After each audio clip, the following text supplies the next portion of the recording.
ರಾಜ್ಯದಲ್ಲಿ ಕಾಂಗ್ರೆಸ್ ಕಾರ್ಯಕರ್ತರು LPG gas cylinder ವಿಚಾರವನ್ನು ಮುಂದಿಟ್ಟುಕೊಂಡು ಬೀದಿಗಿಳಿದು ಪ್ರತಿಭಟನೆಯನ್ನು ನಿನ್ನೆಯಿಂದ ಪ್ರಾರಂಭ ಮಾಡಿದ್ದಾರೆ.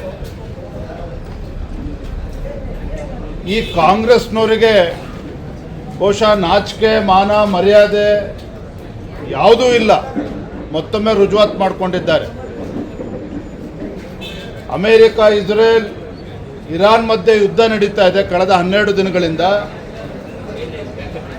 ಜಾಗತಿಕ ಮಟ್ಟದಲ್ಲಿ ಯಾವ ದೇಶಗಳ ಮೇಲೆ ಇವತ್ತು ಕಚ್ಚಾ ತೈಲದ ಮೇಲೆ ಯಾವ ರೀತಿ ಪರಿಣಾಮ ಬೀರ್ತಾ ಇದೆ, LPG ಗ್ಯಾಸ್ ಮೇಲೆ ಯಾವ ರೀತಿ ಪರಿಣಾಮ ಬೀರ್ತಾ ಇದೆ, ಇದೆಲ್ಲವೂ ಕೂಡ ದಿನನಿತ್ಯ ಪತ್ರಿಕೆಗಳಲ್ಲಿ ದೃಶ್ಯ ಮಾಧ್ಯಮಗಳಲ್ಲಿ ಬರ್ತಾ ಇದ್ದಾವೆ. ನಮ್ಮ ದೇಶದಲ್ಲಿ ವಿಶೇಷವಾಗಿ ಕೇಂದ್ರ ಸರ್ಕಾರ ನರೇಂದ್ರ ಮೋದಿಜಿಯವರು ಕಾಳಜಿಯನ್ನು ವಹಿಸಿ ಇವತ್ತು ಕಮರ್ಷಿಯಲ್ ಸಿಲಿಂಡರ್ ಬಳಕೆಯ ಬಗ್ಗೆ ಕೆಲವು ನಿರ್ಬಂಧವನ್ನು ಹೇರುವಂಥ ಸಾಧ್ಯತೆ ನಾವು ನೋಡ್ತಾ ಇದ್ದೇವೆ. ಆದರೆ ಗ್ರಾಹಕರಿಗೆ ಯಾವುದೇ ಒಂದು ತೊಂದರೆ ಆಗಬಾರ್ದು ಅಂತೇಳಿ ಅದ್ರ ಬಗ್ಗೆ ಎಚ್ಚರಿಕೆಯನ್ನು ವಹಿಸಿದ್ದಾರೆ. ಇಷ್ಟು ಗೊತ್ತಿದ್ರೂ ಸಹ ಬೀದಿಗಿಳಿದು ಹೋರಾಟ ಮಾಡ್ತಾರೆ ಅಂತ ಹೇಳಿದ್ರೆ ಎಲ್ಲೋ ಒಂದು ಕಡೆ ಇವರ ಕಾಂಗ್ರೆಸ್ ಪಕ್ಷದ ಬೌದ್ಧಿಕ ದಿವಾಳಿತನ ಇದನ್ನು ತೋರಿಸ್ತದೆ. ಮತ್ತೊಂದು ಕಡೆ ಮಾನ್ಯ ಮುಖ್ಯಮಂತ್ರಿಗಳು 17ನೇ ಬಜೆಟನ್ನು ಮಂಡನೆ ಮಾಡಿ 4,48,000 ಕೋಟಿ ರೂಪಾಯಿಗಳ ಒಂದು ಬೃಹತ್ ಗಾತ್ರದ ಬಜೆಟನ್ನು ಮಂಡನೆ ಮಾಡಿದ್ದಾರೆ. ಆದರೆ ರಾಜ್ಯದ ಪರಿಸ್ಥಿತಿ ಎಲ್ಲಿಗೆ ಬಂದು ಮುಟ್ಟಿದೆ ಅಂತ ಹೇಳಿದ್ರೆ, ಶಿವಮೊಗ್ಗ ಜಿಲ್ಲೆ ಇರ್ಬೋದು, ಉತ್ತರ ಕರ್ನಾಟಕ, ಹುಬ್ಬಳ್ಳಿ, ಧಾರವಾಡ ಈ ಜಿಲ್ಲೆಗಳಲ್ಲಿ ಪೊಲೀಸ್ ಇಲಾಖೆ, ಯಾವ ಇಲಾಖೆ ರಾಜ್ಯದ ಕಾನೂನು ಸುವ್ಯವಸ್ಥೆಯನ್ನು ಕಾಪಾಡ್ತಕ್ಕಂಥ ಒಂದು ಮಹತ್ತರ ಜವಾಬ್ದಾರಿ ಇದೆಯೋ ಆ ಪೊಲೀಸ್ ಇಲಾಖೆಗೆ ಕಳೆದ ಫೆಬ್ರವರಿ ಮಾಹೆಯ ಸಂಬಳವನ್ನು ಇವತ್ತಿಗೂ ಕೂಡ ಕೊಟ್ಟಿಲ್ಲ. ಮಾರ್ಚ್ 10ನೇ ತಾರೀಕು ಕಳೆದಿದೆ. ಇಲ್ಲಿಗೂ ಕೂಡ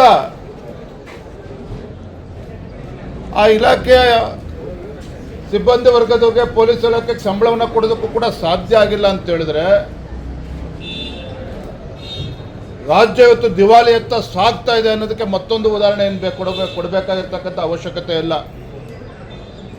ಒಂದು ಕಡೆ ಮುಖ್ಯಮಂತ್ರಿಗಳಿಗೆ ಒಂದು ಸುವರ್ಣಾವಕಾಶ ಇತ್ತು.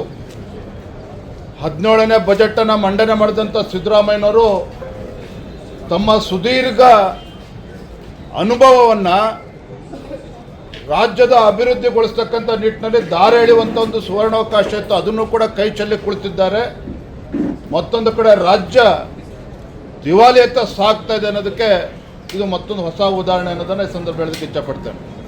ಕೇಂದ್ರ ಸರ್ಕಾರ ಪರ್ಯಾಯ ವ್ಯವಸ್ಥೆಯನ್ನ ಮುಂಚೆನೆ ಮಾಡಿಕೊಳ್ಬಹುದಿತ್ತು. ಇಂತಹದೊಂದು ವ್ಯವಸ್ಥೆ ಅಥವಾ ಇಂಥದ್ದೊಂದು ಪರಿಸ್ಥಿತಿ ಎದುರಾಗುತ್ತೆ ಅನ್ನುವಂಥದ್ದು ಗೊತ್ತಿತ್ತು ಅನ್ನುವಂಥ ಕಾಂಗ್ರೆಸ್ ನಾಯಕರು ಈ ಮೂರ್ಖರಿಗೆ ಕಾಂಗ್ರೆಸ್ನವ್ರಿಗೆ ಹೇಳೋದಕ್ಕೆ ಇಚ್ಛಪಡ್ತೇನೆ.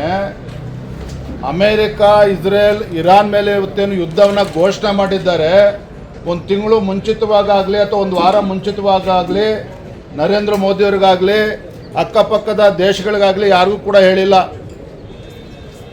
ಯುದ್ಧ ಇದು ತತ್ಕ್ಷಣ ಶುರುವಾಗಿರುವಂಥದ್ದು, ಯಾರೂ ಕೂಡ ನಿರೀಕ್ಷೆ ಮಾಡಿರಲಿಲ್ಲ.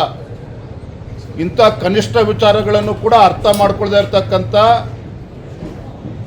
ಪರಿಸ್ಥಿತಿ ಗೊತ್ತು ಕಾಂಗ್ರೆಸ್ ಪಕ್ಷ ಬಂದು ತಲುಪಿರುವಂಥದ್ದು. ಸರ್, ಸಮಸ್ಯೆ ಉಂಟಾಗದ ರೀತಿಯಲ್ಲಿ ನಿಭಾಯಿಸುವಂಥದ್ದು ಸರ್ಕಾರಗಳ ಜವಾಬ್ದಾರಿ ಅಲ್ವಾ ಸರ್?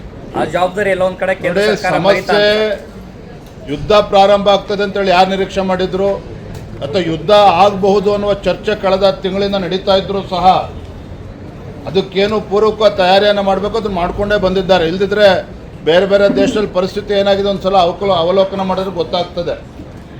ಅದು ನನಗೂ ವಿಶ್ವಾಸ ಇದೆ, ಬರುವಂಥ ಕೆಲ ದಿನಗಳಲ್ಲಿ ವಾತಾವರಣ ಸರಿಯಾಗಿ ಹೋಗ್ತದೆ, ಹತೋಟಿ ತರುವಂಥ ಕೆಲಸ ಕೇಂದ್ರ ಸರ್ಕಾರ ಮಾಡ್ತದೆ. ಸರ್, ಈಗ ರಾಜ್ಯದಲ್ಲಿ ಗ್ಯಾಸ್ ಸಿಲಿಂಡರ್ಗಳ ಕೊರತೆ ಆಗಿದೆ, ಹೋಟೆಲ್ ಮಾಲೀಕರು ಆತಂಕದಲ್ಲಿದ್ದಾರೆ. ತಾವೇನಾದರೂ ಬಿಜೆಪಿ ಪಕ್ಷವಾಗಿ ಕೇಂದ್ರ ಸರ್ಕಾರಕ್ಕೆ ಪತ್ರ ಬರೆಯುವಂಥದ್ದು, ಇಲ್ಲಿಯ ಸಮಸ್ಯೆಗಳ ಬಗ್ಗೆ ಗಮನಕ್ಕೆ ತರುವಂಥದ್ದು ಏನಾದ್ರು ಮಾಡ್ತೀರಾ ಸರ್? ಅಂಥ ಪರಿಸ್ಥಿತಿ ಬಂದಾಗ ನಿಮ್ಗೆ ಹೇಳ್ಬಿಟ್ಟು ಬರೀತೇನೆ. ನರೇಂದ್ರ ಮೋದಿಜಿಯವರು ಈ ದೇಶದ ಪ್ರಧಾನಮಂತ್ರಿ, ಏನು ಇವತ್ತು ಯುದ್ಧ ನಡೀತಾ ಇದೆ, ಇದರ ಸಾಧಕ ಬಾಧಕಗಳು ಯಾವ ರೀತಿಯ ಆರ್ಥಿಕ ಇದ್ರ ಮೇಲೆ ಪರಿಣಾಮಗಳು ಬೀರ್ತದೆ, ಏನೇನು ವಾತಾವರಣ ಸೃಷ್ಟಿಯಾಗುತ್ತೆ ಎಲ್ಲದರನ್ನು ಕೂಡ ಕೂಲಂಕುಷವಾಗಿ ಪರಿಶೀಲನೆ ಮಾಡ್ತಾ ಇದ್ದಾರೆ. ಇದ್ರ ಬಗ್ಗೆ ಒಂದು ಕಮಿಟಿನೂ ಕೂಡ ಮಾಡ್ತಾರೆ. ಸೂಕ್ತ ಸಮಯದಲ್ಲಿ ಸೂಕ್ತ ನಿರ್ಧಾರವನ್ನು ಮಾಡ್ತಾರೆ.